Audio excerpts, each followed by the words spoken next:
Shalom and welcome to another lesson in the series The People of Israel Are Striving for Leadership. Today we will be studying the book of Judges, chapter 13, Sefer Shoftim, Perek Yud Gimel. We are beginning a series of chapters, chapter 13, 14, 15, and 16, who will all deal with one judge. A very famous judge, the last of the judges of the book of Judges. The judge Samson. We are dealing with this very unique judge, where the children of Israel continued to do the evil in the Lord's sight, and the Lord delivered them in the hand of the Philistines for 40 years. And then we come with the story of the birth of Samson, even from before the birth of Samson, the pregnancy of his mother, and we see a totally new, different approach to this judge, the final judge, Samson. All the other judges we saw till now were judges where the people of Israel were in some kind of sorrow, suffering, slavery. They were, in a way, sacrifices or they were suffering from what the different nations were attacking them.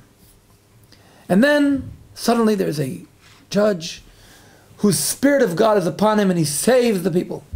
Usually we don't know very much about who these judges are, what their youth was all about, what their childhood was all about, who their parents are. We don't know very much about any of them. Here we have a whole story about a judge who we know from the very beginning, from before he was born, God chooses him as a judge. This sort of reminds us of other heroes in the book in the Tanakh, who were chosen before they were born. Jeremiah, Isaiah, these are leaders, prophets, who were chosen by God even before they were born. But it seems that this final judge, Samson, is very unique in his whole leadership. We will see that though he is supposed to be a holy person, the angel meets his mother and he says to her, "Look now, you are barren and have not given birth, but you shall conceive and give birth. Take care not to drink new or strong drink. Do not eat anything defiled ritually, for you shall conceive and give birth to a son. No razor shall come upon his head, for the boy shall be a Nazarite of God from the womb. He will be a holy person from the day he is born." He is supposed to represent anything to do with holiness. He's a sanctified person from the day he's born, but we will see that his whole lifestyle is far from anything that would remind us of the life of a prophet.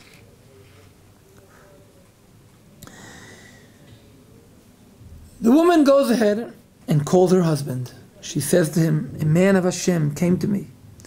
His appearance was like that of an angel, very awesome. I did not ask him where he was from. He did not tell me his name.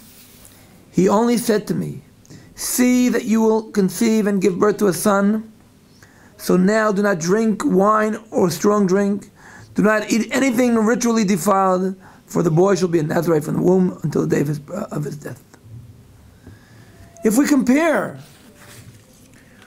what the angel told his mother, what the angel told Samson's mother, to what she told her husband, it's very interesting. She leaves out, we would say, the most important sentence.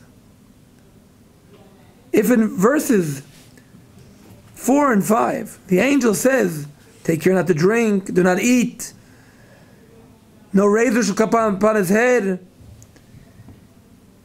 all these important things, but his final sentence was, he shall begin to save Israel from the Philistines. And this sentence she forgot to say. She forgot to tell her husband. She only mentions the fact that he will not drink any wine, he will not eat anything defiled.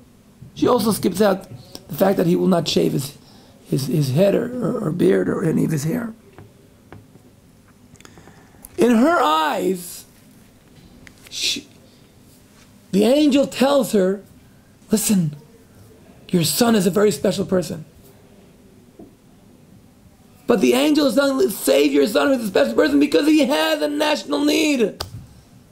This point she didn't hear. This is the first point I wanted to point out about Samson. The second thing I wanted to point out is the very fact that we know what tribe Samson is. And it's interesting. The book of Judges is divided into 3 parts. The first 2 chapters deal with the conquering of the land of Israel. It begins, the very first verses of the book of Judges begin with the tribe of Judah. After the death of Joshua, the people of Israel ask God, who will go up to fight for us against the Canaanites?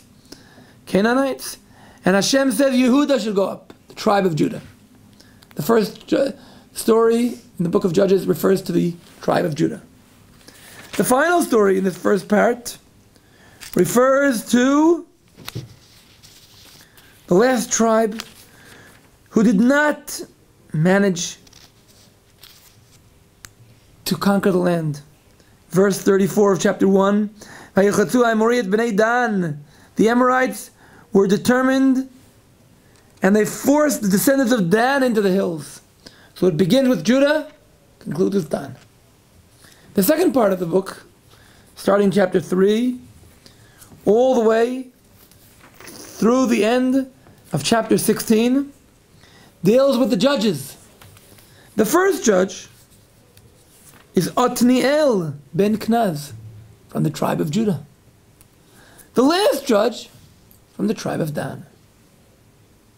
The third part of the book of Judges talks about 2 very serious stories. And once again, one of them deals with the tribe of Dan, and the other deals with the tribe of Judah. We see this comparison between Judah and Dan.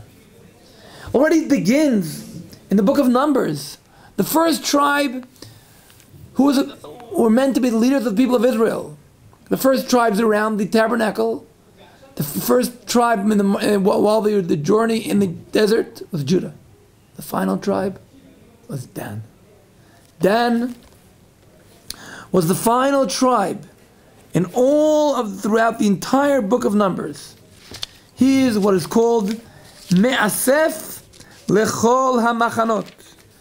He is the final tribe, always, whenever throughout the counting of the people, throughout the journey, the travel, Degel Machane Dan, Me'asef Lechol HaMachanot.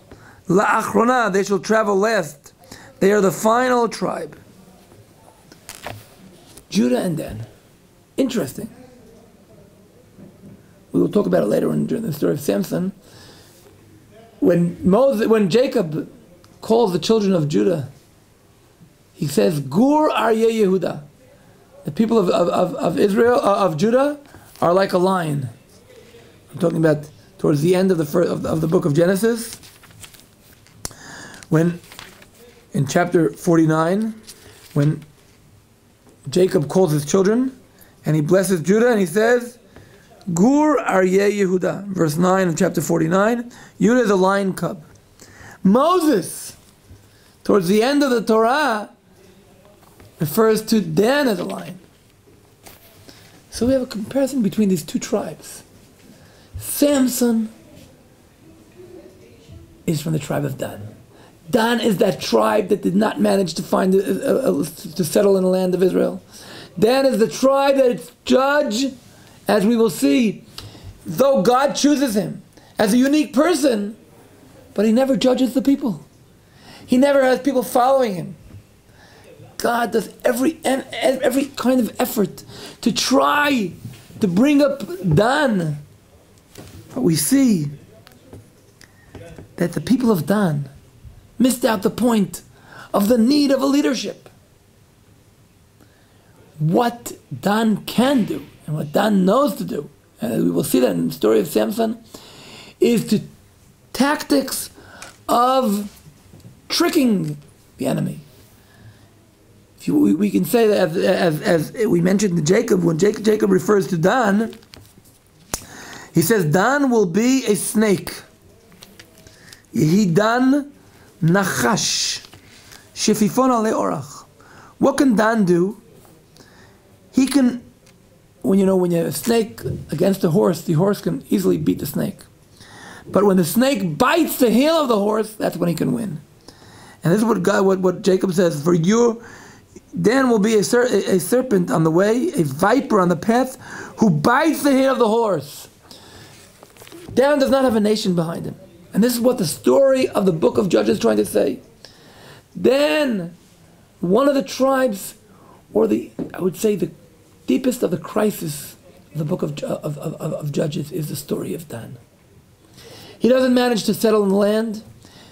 His judge does not manage to lead the people. And this is the story. We are reaching the final judge, Samson, who brings to the peak the crisis of the book of Judges. Total lack of genuine leadership. Total lack of feeling of the people as one united people, each tribe to themselves. Anarchy, each tribe to themselves, without any caring between tribe and tribe. And God tries to raise the people of Dan, gives them a very unique judge. But once again we see that Dan does not succeed. Dan, Shimshon, we'll see, he'll do great things. Using all kinds of, I would say, superficial powers, but not as a true, genuine leader who calls the people behind him.